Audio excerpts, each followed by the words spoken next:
Garam dan terang, dua hal yang melambangkan dampak. Garam kecil seringkali tidak terlihat mata, namun memberi rasa. Ia melarutkan dirinya hingga tak terlihat untuk memberikan dampak bagi sekelilingnya. Terang menyinarkan cahaya.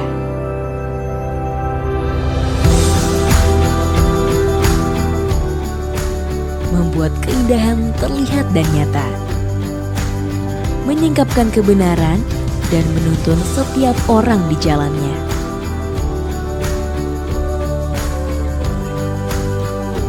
Menjadi garam berarti setia dalam mengerjakan panggilan, sekalipun tidak seorang pun melihatnya.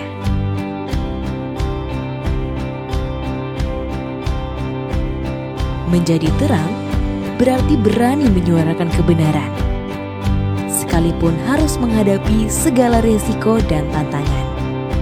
BPK Penabur Jakarta adalah lembaga pendidikan milik Gereja Kristen Indonesia Sinode Wilayah Jawa Barat yang berdiri pada tahun 1950 dan saat ini mengelola 80 sekolah dengan lebih dari 32.000 peserta didik.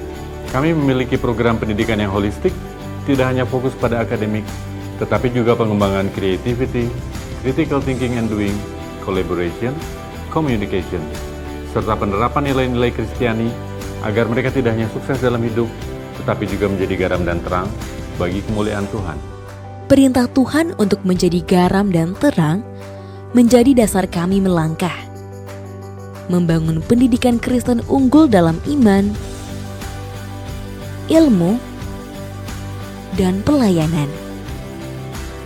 Iman dalam Kristus menjadi landasan utama.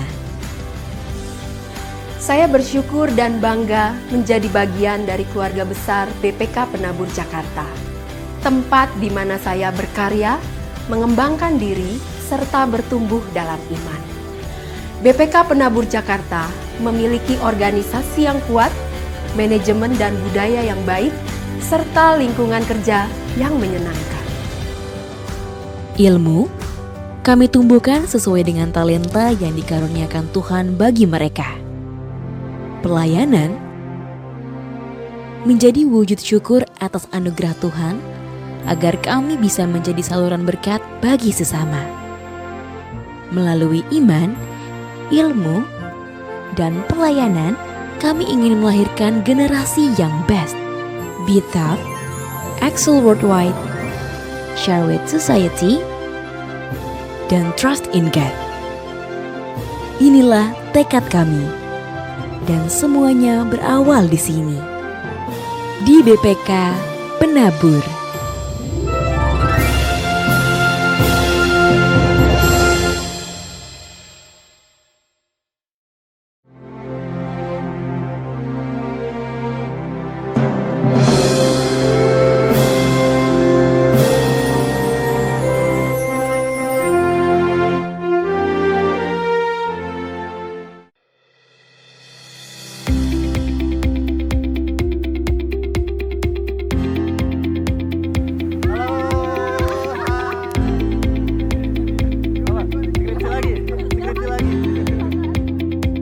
Halo guys, gue Renaldo, gue mahasiswa Ukrida. Banyak orang yang nanya ke gue, kenapa gue pilih Ukrida sebagai kampus pilihan. Sekarang gue akan kasih tahu kalian why I choose Ukrida.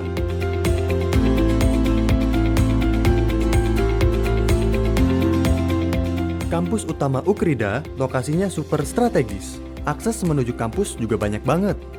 Dan akses yang mudah tentunya jadi salah satu pertimbangan penting buat gue untuk milih kampus. Selain kampus utama, Ukrida juga punya kampus 2 khusus fakultas kedokteran dan kampus 3 untuk mahasiswa kelas malam yang sudah bekerja.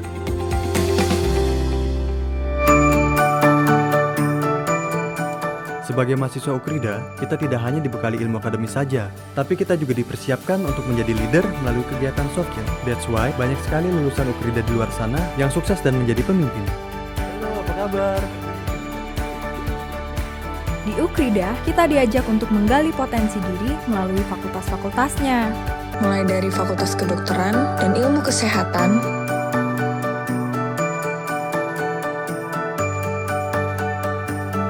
Fakultas Ekonomi dan Bisnis, hingga program Magister Manajemen, Fakultas Teknik dan Ilmu Komputer,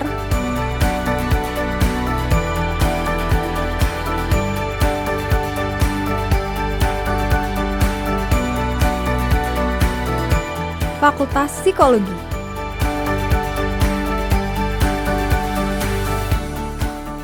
Fakultas Ilmu Sosial dan Humaniora.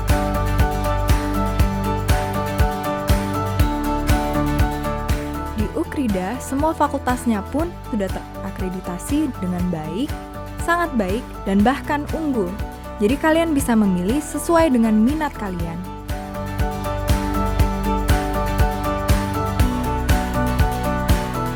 Yang jelas, masing-masing fakultas sudah didukung ruangan belajar dan ruangan praktik yang memadai. Termasuk tenaga dosen yang siap membimbing dan memberikan inspirasi bagi para mahasiswa dalam menggapai potensi yang terbaik. Dosen-dosennya dari Ukrida itu support banget. Jadi kita dibimbing dari awal sampai akhir. Bahkan di sana pun kita dibimbing sampai akhirnya kita bisa dapat medali silver. Pokoknya supportnya luar biasa. Dengan adanya sistem belajar yang tepat, fasilitas yang baik, serta dosen yang mendukung, saya bisa mencapai seperti saat ini. Itu adalah karena dukungan penuh dari pihak Ukrida.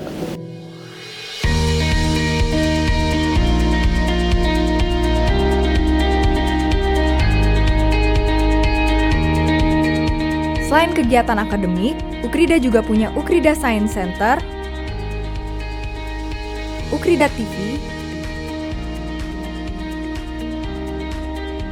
serta beberapa unit kegiatan mahasiswa lainnya yang bisa jadi wadah para mahasiswa memacu pola pikir inovatif untuk bisa selangkah lebih maju sekaligus mengasah soft skill di luar jurusan mereka.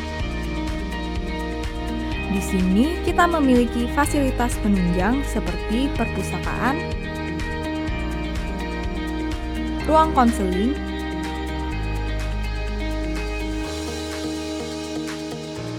area olahraga,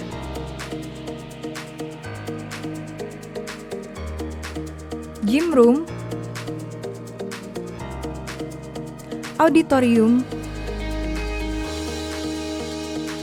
dan fasilitas umum lainnya.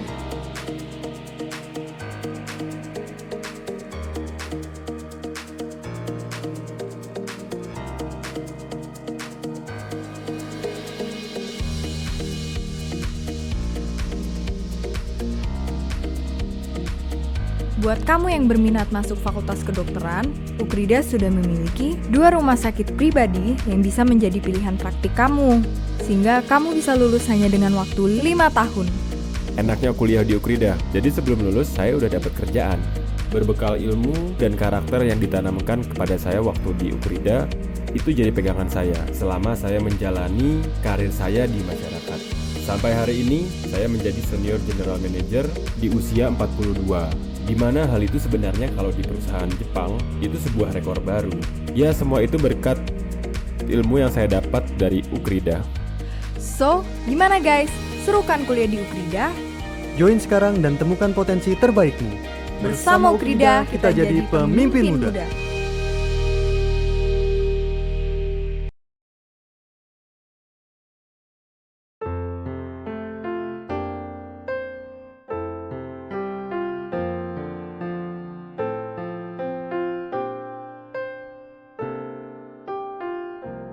Kau Tuhan adalah gembalaku yang baik, ku tak akan kekurangan sebab Kau besertaku. Ya, baringkanku di padang rumput hijau. Ya, bimbing aku ke air tenang dan segarkan jiwaku. Kau Tuhan ada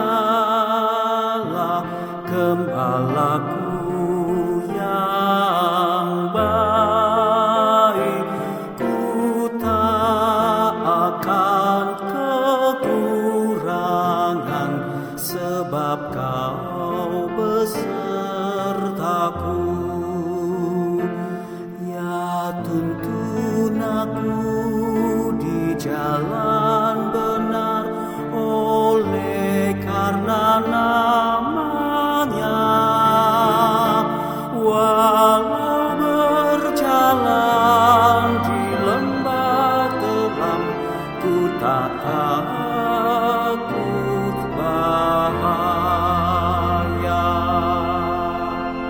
Kau Tuhan adalah gembalaku yang baik. Ku tak akan kekurangan sebab Kau besertaku. Ya baringkanku di padang rumput, di padang rumput hijau. Ya bimbing aku ke air tenang dan segarkan jiwaku.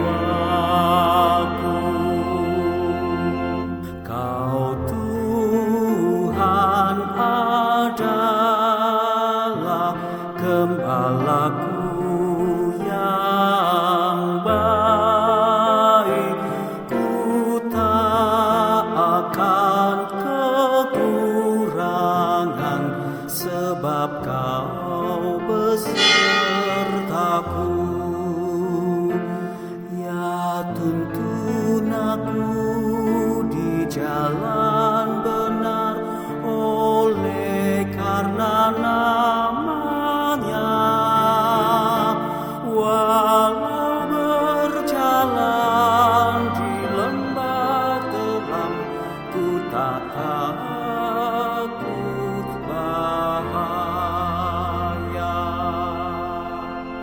Kau Tuhan adalah gembalaku yang baik. Ku tak akan kekurangan sebab Kau besertaku.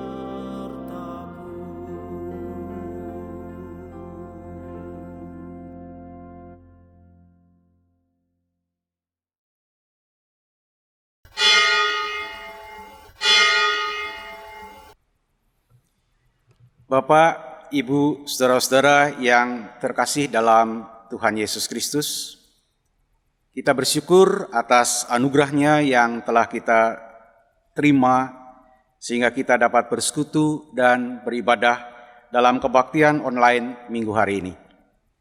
Majelis Jemaat mengucapkan selamat beribadah. Bagi saudara-saudara yang membutuhkan pelayanan yang berkaitan dengan gereja, dapat menghubungi Majelis Jemaat atau Tata Usaha Gereja. Berikut ini akan dibacakan warta lisan. Yang pertama, pelayanan firman Tuhan dilayani oleh Pendeta Markus Hadinata. Yang kedua, kebaktian online menggunakan liturgi yang disesuaikan pada masa pandemi sesuai panduan dari Sinode GKI. Yang ketiga, diberitahukan kepada jemaat telah hadir di tengah-tengah kita Saudara Kesia Tiara Leosa Boru Tambunan menjadi tenaga pelayan gerejawi. Kepada Kesia, selamat datang, selamat melayani di GKI Indramayu. Terima kasih. Demikian warta lisan minggu hari ini.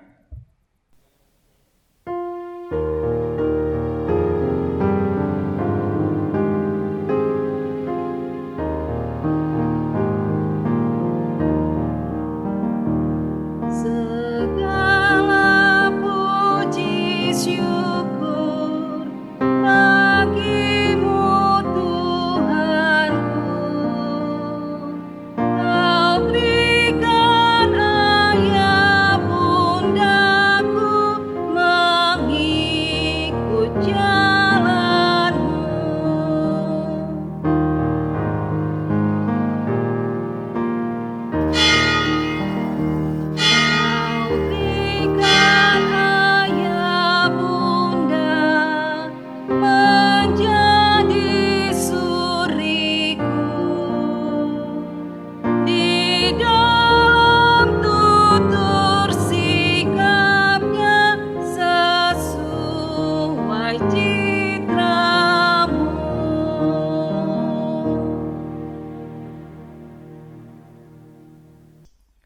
Pertolongan kita adalah dalam nama Tuhan yang menjadikan langit dan bumi.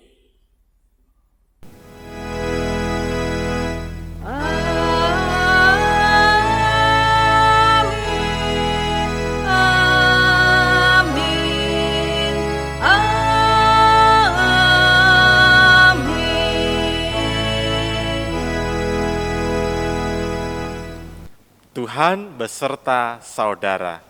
Dan beserta saudara juga. Keluarga adalah bentuk persekutuan terkecil dalam kehidupan kita sebagai umat Tuhan. Melaluinya Tuhan ingin menghadirkan damai dan sukacita ke dalam hidup kita. Namun sayang, kedamaian dan sukacita itu seolah-olah lenyap saat di dalamnya tidak ada kesehatian. Masing-masing anggota keluarga hanya memikirkan kesenangannya sendiri, bahkan cenderung melihat kekurangan dan keburukan yang lain.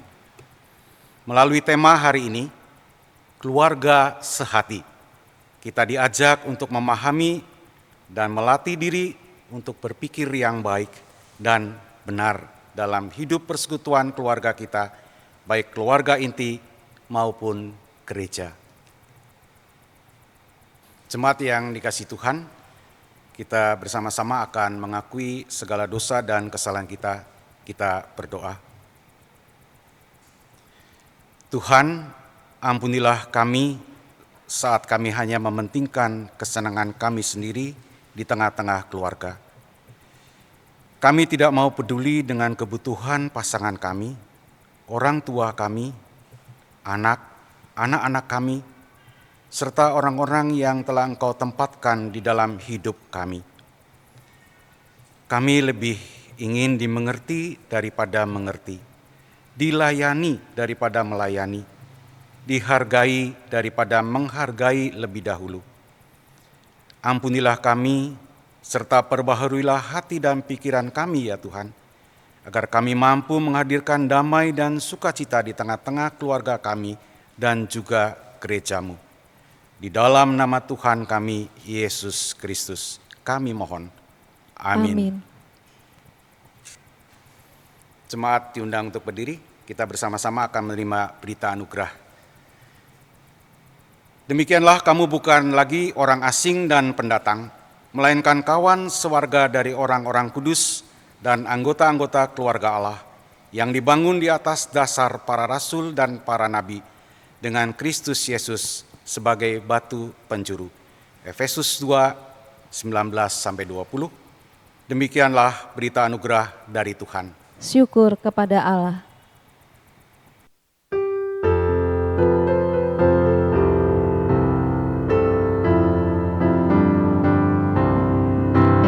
Besarlah kasih Bapakku, selalu melingkupiku, di mana-mana diriku diasuhnya.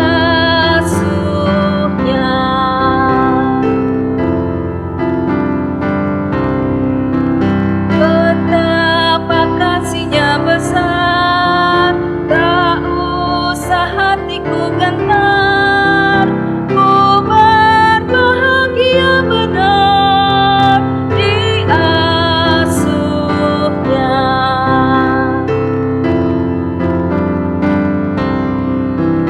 Ya Bapa, dalam kasih-Mu arahkan tiap langkahku, ku yakin Kau tetap teguh mengasuhku.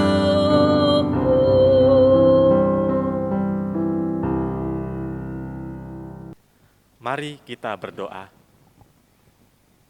Ya Tuhan, kiranya Engkau boleh berkata-kata kepada kami saat ini melalui pemberitaan firman Tuhan. Biarlah roh hikmat dan kebijaksanaan daripada Roh Kudus-Mu boleh memimpin kami, sehingga kami mampu mengerti apa yang Tuhan inginkan untuk kami boleh lakukan dalam hidup kami, terutama di tengah-tengah keluarga kami. Berfirmanlah, kami siap untuk mendengarnya. Di dalam nama Tuhan Yesus kami berdoa. Amin. Bacaan pertama tertulis dalam kitab Yesaya 25 ayat 1 sampai dengan 9. Ya Tuhan, Engkaulah Allahku, aku mau meninggikan Engkau, mau menyanyikan syukur bagi nama-Mu. Sebab dengan kesetiaan yang teguh Engkau telah melaksanakan rancangan-Mu yang ajaib, yang telah ada sejak dahulu. Sebab Engkau telah membuat kota itu menjadi timbunan batu, dan kota yang berkubu itu menjadi reruntuhan. Puri orang luar tidak lagi menjadi kota, dan tidak dibangunkan lagi untuk selama-lamanya. Oleh karena itu, suatu bangsa yang kuat akan memuliakan Engkau. Kota bangsa-bangsa yang gagah akan takut kepadamu. Sebab Engkau menjadi tempat pengungsian bagi orang lemah,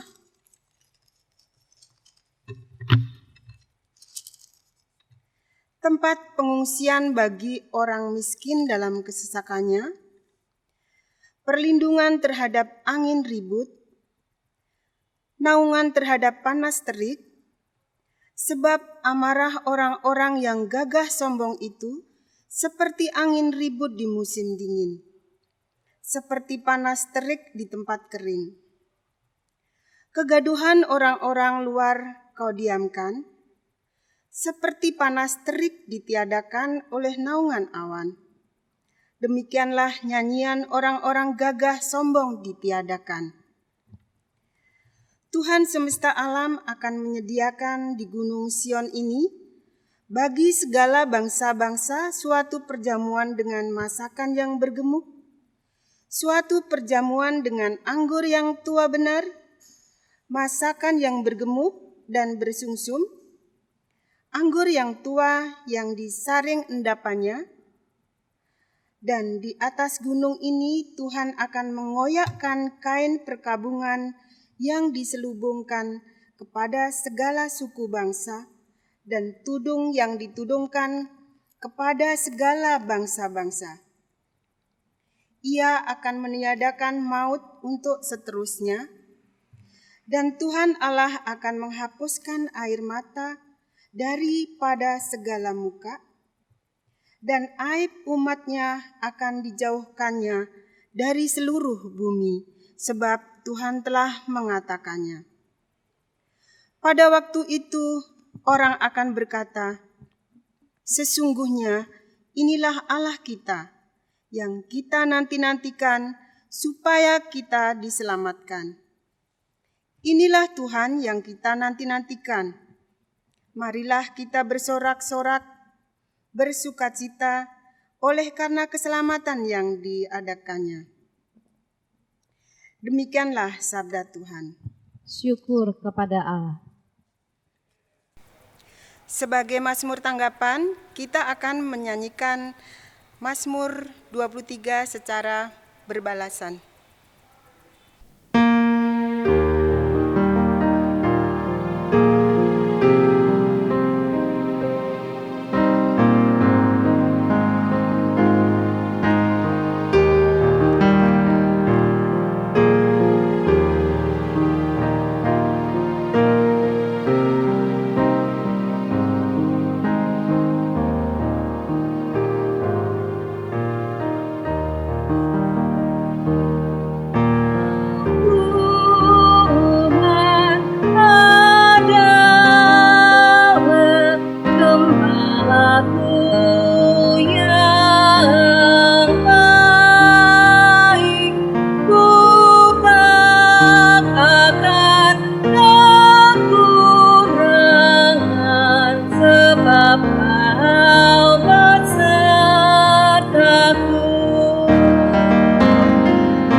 dan kemurahan akan mengikutiku, dan ku kan diam di rumah Tuhan sepanjang masa. Kau Tuhan adalah gembalaku yang baik. Ku tak akan kekurangan, sebab Kau besertaku.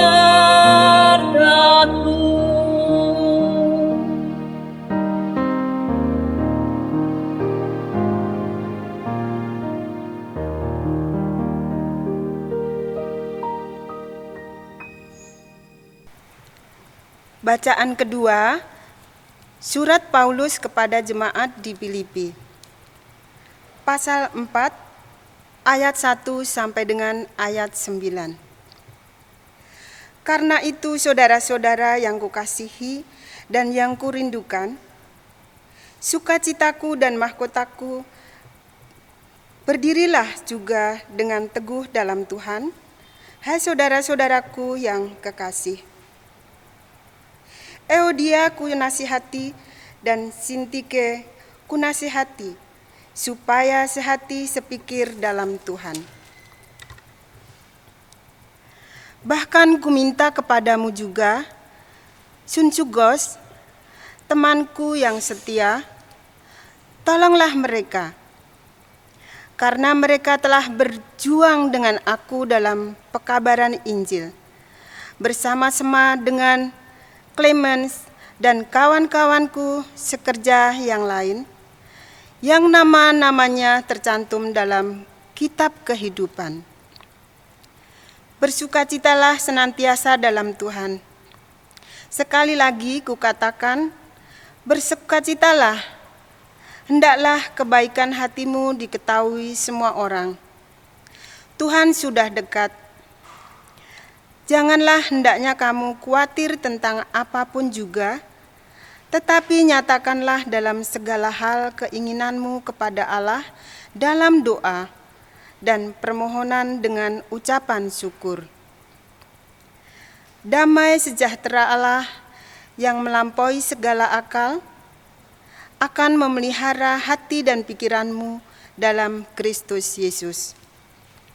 Jadi akhirnya saudara-saudara, semua yang benar, semua yang mulia, semua yang adil, semua yang suci, semua yang manis, semua yang sedap didengar, semua yang disebut kebajikan dan patut dipuji, pikirkanlah semuanya itu.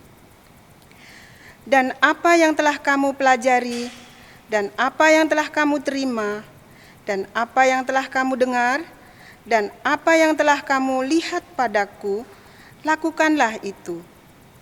Maka Allah sumber damai sejahtera akan menyertai kamu. Inilah Injil Tuhan Yesus Kristus menurut Matius 22 ayat 1 sampai 14.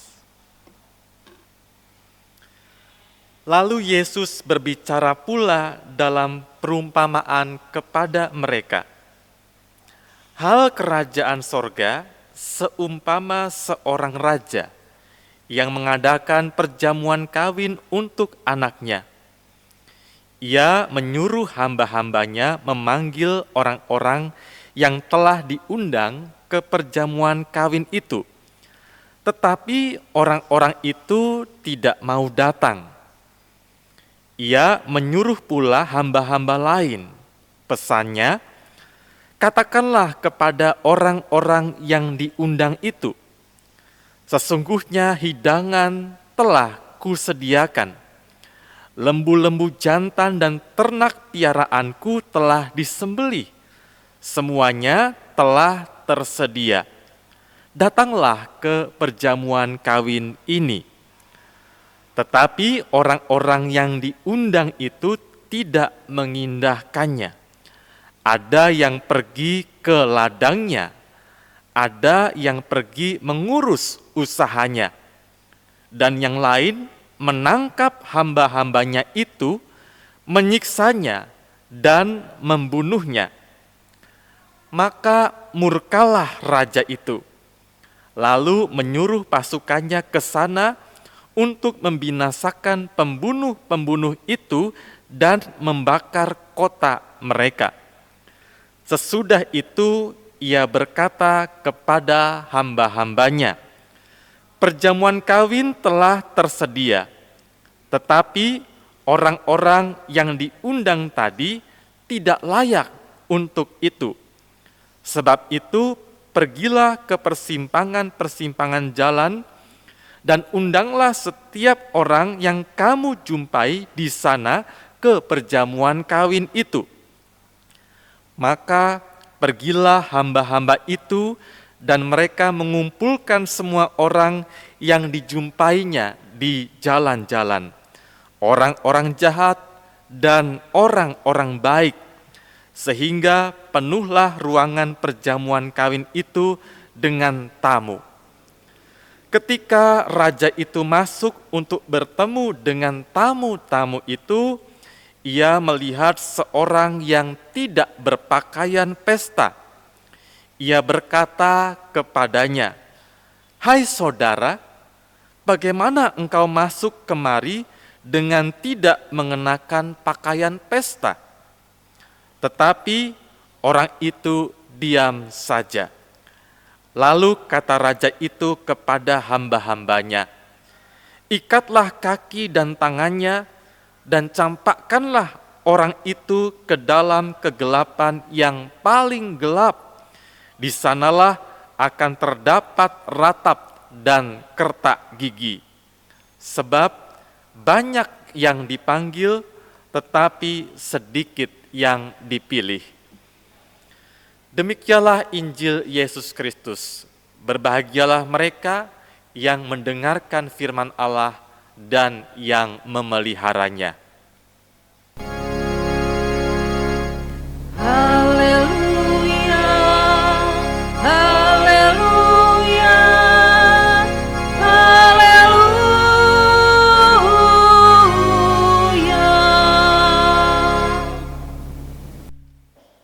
Salah satu anugerah yang indah yang Tuhan berikan di dalam hidup kita adalah keluarga. Melalui dan di dalam keluarga, kita dapat merasakan kasih, kita dapat merasakan perlindungan dan pemeliharaan Tuhan. Melalui keluarga, Tuhan rindu menghadirkan damai dan sukacita di dalam hidup kita. Namun sayang, kadang kesalahpahaman, konflik yang tidak terselesaikan dengan baik, pikiran-pikiran negatif tentang anggota keluarga kita membuat keluarga kita menjadi retak, bahkan diambang kehancuran. Kesalahpahaman dapat terjadi manakala kita tidak mampu menyampaikan isi pikiran kita dengan baik, sehingga tidak dapat dimengerti oleh orang lain.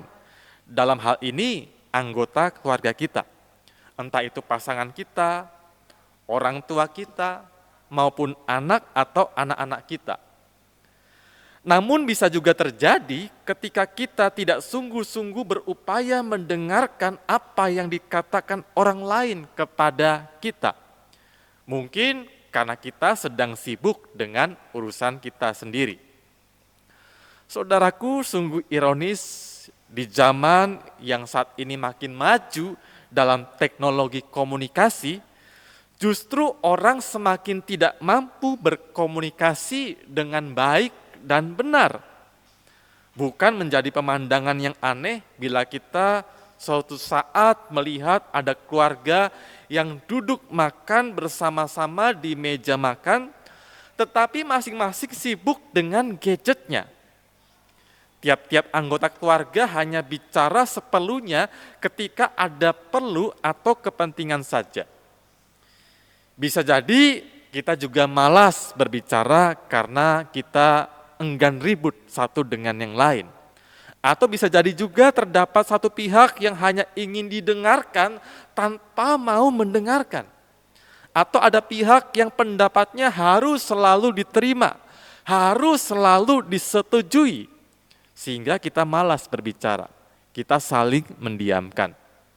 Bukannya terselesaikan, sikap saling mendiamkan tadi justru membuat kekesalan, kemarahan, kekecewaan kita tidak tersalurkan dan bisa meledak suatu saat bila ada pemicunya. Meskipun pemicunya itu kita anggap sebagai hal yang sepele. Dalam komunitas yang lebih besar, keluarga bisa dipahami sebagai keluarga besar. Atau bahkan juga gereja sebagai keluarga di dalam Tuhan.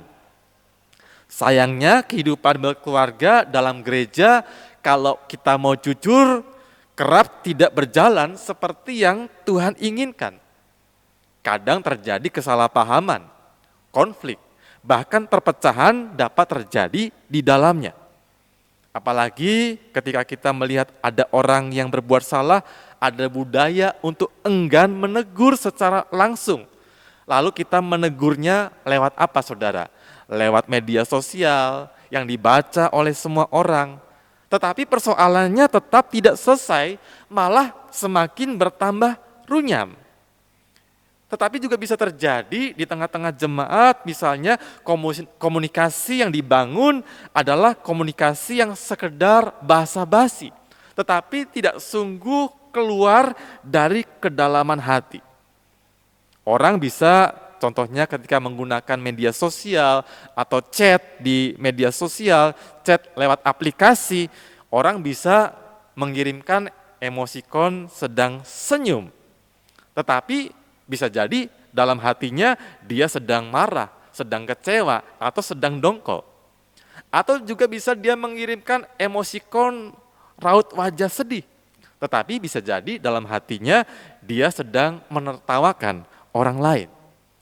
Kalau itu yang terjadi, maka kehidupan komunitas kita akan menimbulkan suatu kegerahan bagi sebagian orang di dalamnya, bukan tempat yang memberikan damai dan sukacita dalam hati kita.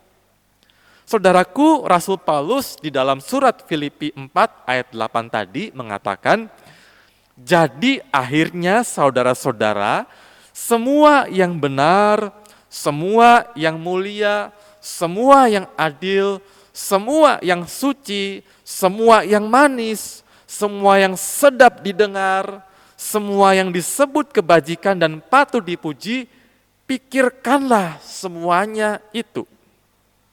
Saat kita membiarkan pikiran-pikiran negatif menguasai hati dan pikiran kita, maka secara tidak sadar tutur kata kita, sikap kita, perilaku kita pun akan ikut terpengaruh olehnya.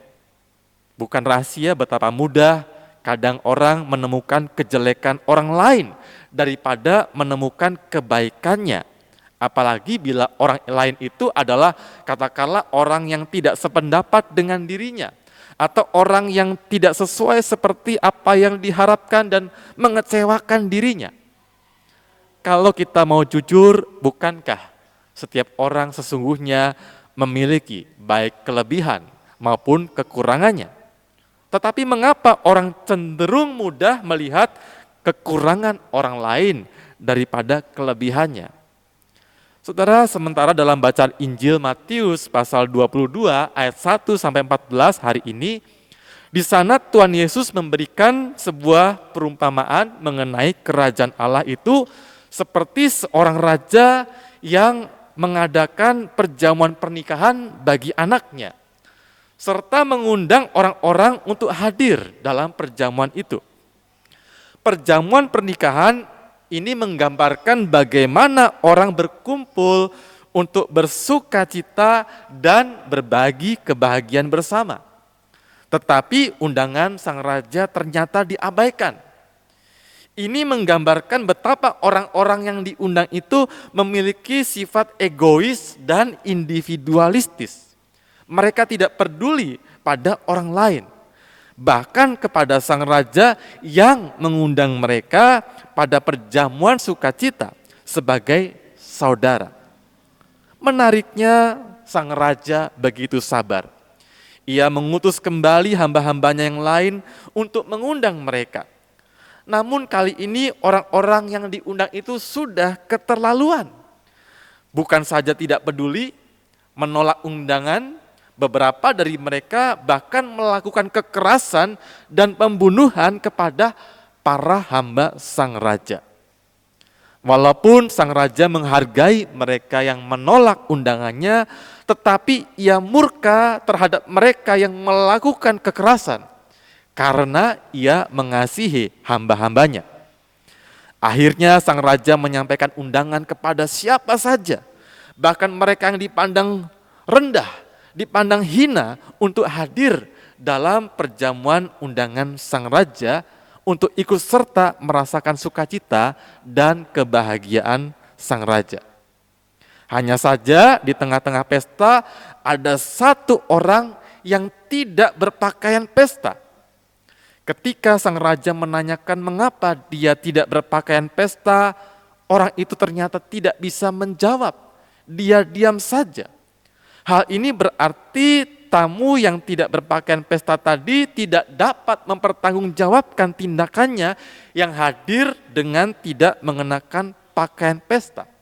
Dan sang raja menghukum orang itu. Sementara orang-orang yang miskin, yang cacat, buta, lumpuh, mereka mengenakan pakaian pesta. Meskipun katakanlah pakaian mereka tidak seindah dan sebagus pakaian pesta para bangsawan.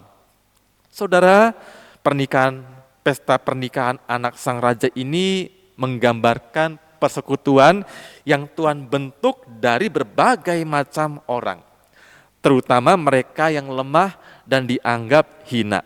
Sekalipun mereka pada dasarnya bukan siapa-siapa, tetapi saat mereka memenuhi undangan sang raja dengan mengenakan pakaian pesta, meskipun tadi tidak harus selalu indah, tidak harus bagus atau mahal, pada saat itu juga mereka menjadi bagian dari sukacita dan kegembiraan sang raja.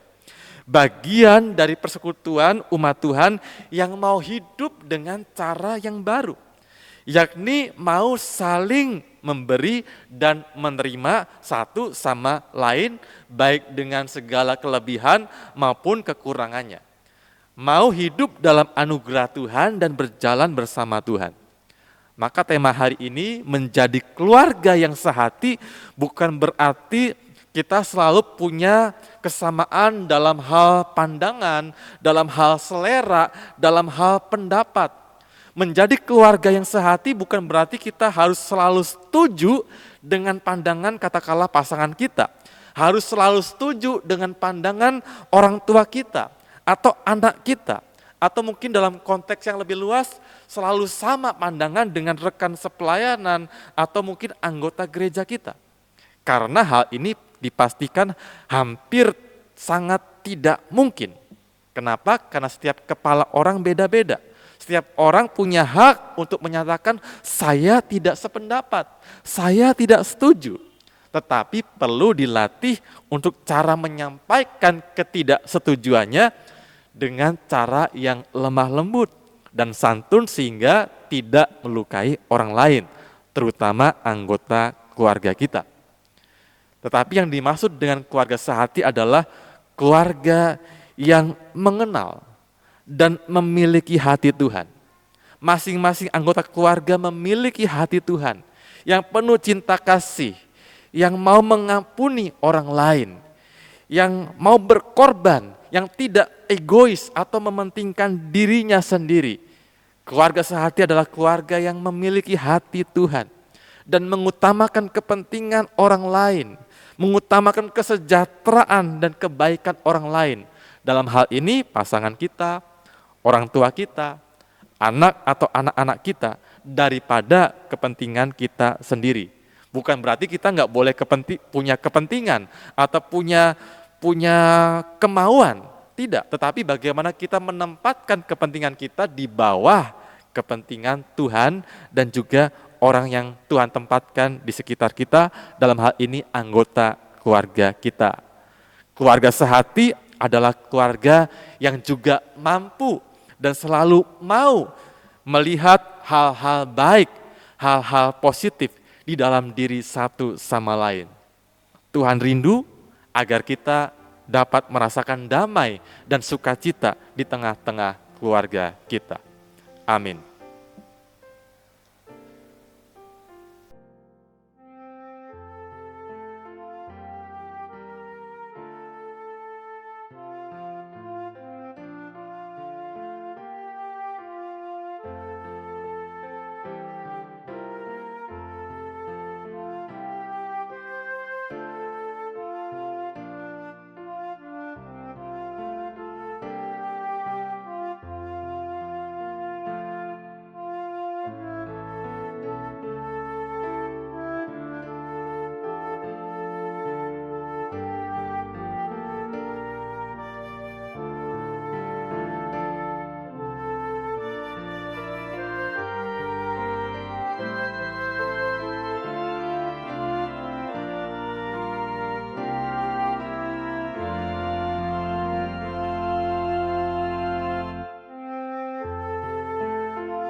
Jemaat, kami undang berdiri. Marilah kita bersama dengan umat Allah di masa lalu, masa kini, dan masa depan, mengingat pengakuan pada baptisan kita menurut pengakuan iman rasuli yang berbunyi demikian. Aku percaya kepada Allah Bapa yang Maha Kuasa, Khalik langit dan bumi, dan kepada Yesus Kristus, anaknya yang tunggal Tuhan kita, yang dikandung dari Roh Kudus, lahir dari anak darah Maria, yang menderita sengsara di bawah pemerintahan Pontius Pilatus, disalibkan, mati dan dikuburkan, turun dalam kerajaan maut. Pada hari yang ketiga bangkit pula dari antara orang mati, naik ke sorga, duduk di sebelah kanan Allah Bapa yang Maha Kuasa, dan dari sana Ia akan datang untuk menghakimi orang yang hidup dan yang mati. Aku percaya kepada Roh Kudus, gereja yang kudus dan am, persekutuan orang kudus, pengampunan dosa, kebangkitan orang mati, dan hidup yang kekal. Amin. Mari kita menaikkan doa syafaat. Bapa yang Maha Kasih, terima kasih. Pada minggu yang kedua ini kami boleh memasuki bulan keluarga. Kami saat ini hendak menaikkan syafaat kami, ya Tuhan. Kami mendoakan agar tiap-tiap keluarga di tengah-tengah jemaat boleh diberikan kesehatian, memiliki hati Tuhan dalam kehidupan keluarga mereka. Baik suami terhadap istri, istri terhadap suami, orang tua terhadap anak, anak terhadap orang tua, dan juga keluarga besar. Kami mendoakan juga bagi pemulihan keluarga-keluarga yang saat ini mungkin sedang berkonflik, atau mungkin telah berkonflik tetapi belum mengalami damai daripada Tuhan. Kami mendoakan agar mereka diberikan hati yang penuh damai, hati yang penuh dengan pengampunan, dan hikmat untuk menyelesaikan konflik itu dengan baik di dalam pimpinan Tuhan.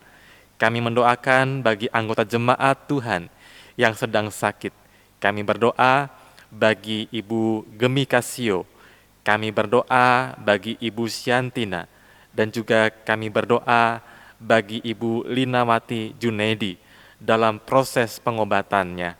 Kiranya Tuhan sendiri boleh memberkati setiap obat-obatan, makanan, dan minuman, sehingga semuanya boleh dipakai Tuhan untuk boleh memulihkan mereka dari sakit mereka. Kami juga berdoa bagi para guru-guru dan juga naradidik khususnya di BPK Penabur Indramayu, agar mereka dapat melakukan pembelajaran jarak jauh dengan berbagai metode yang ada dengan sebaik-baiknya. Kami juga berdoa bagi penerimaan peserta didik baru BPK Penabur Indramayu, agar jemaat Tuhan yang masih memiliki anak-anak usia sekolah dapat tergerak untuk dapat menyekolahkan anak-anaknya di BPK Penabur Indramayu. Kami juga mendoakan bagi kehidupan bangsa dan negara kami, agar pemulihan terjadi di bidang kesehatan, di bidang ekonomi, dan juga sosial masyarakat, agar Tuhan pulihkan terutama di tengah-tengah situasi pandemi COVID-19 ini.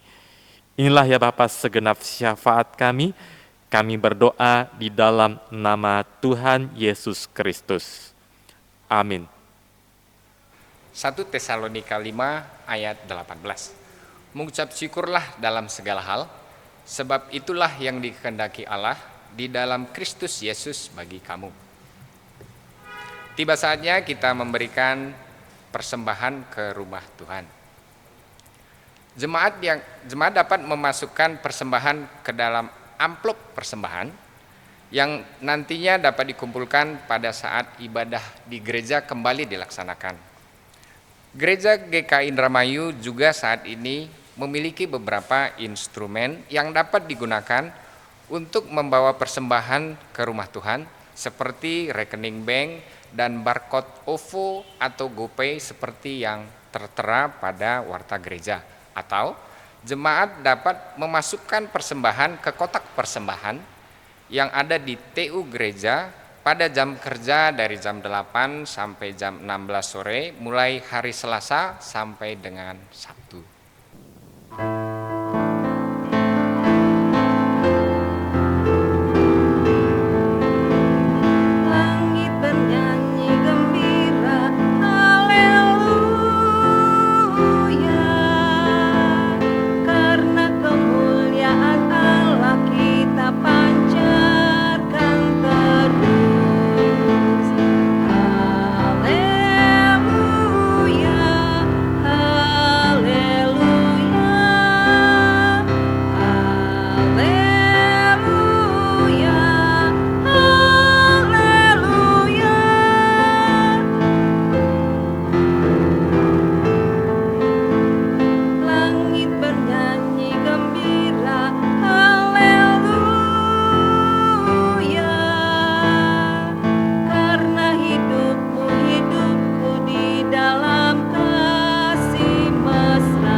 Kita bersatu di dalam doa.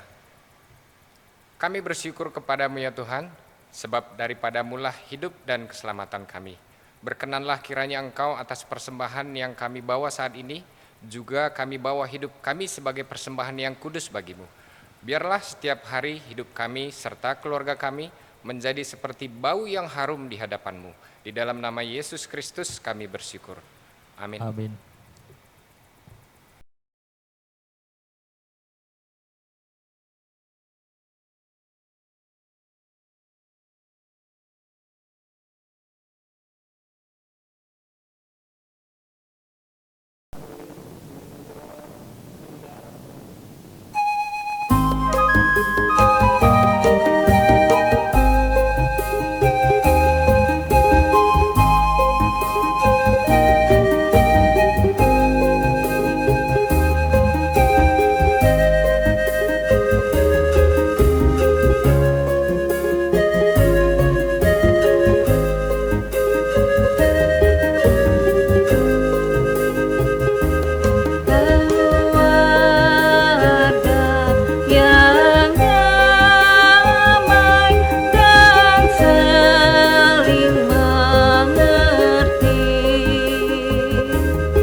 Arahkanlah hatimu kepada Tuhan. Kami mengarahkan hati kami kepada Tuhan. Jadilah saksi Kristus. Syukur kepada Allah. Terpujilah Tuhan. Kini dan selamanya.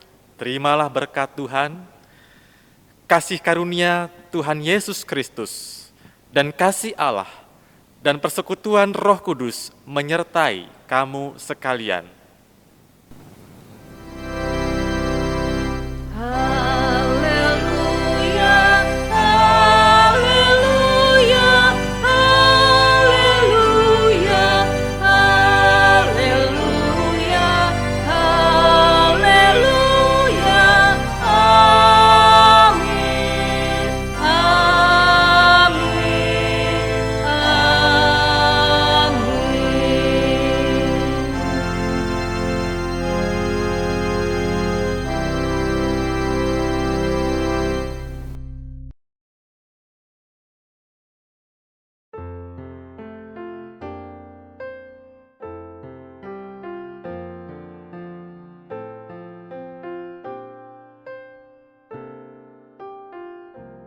Kau Tuhan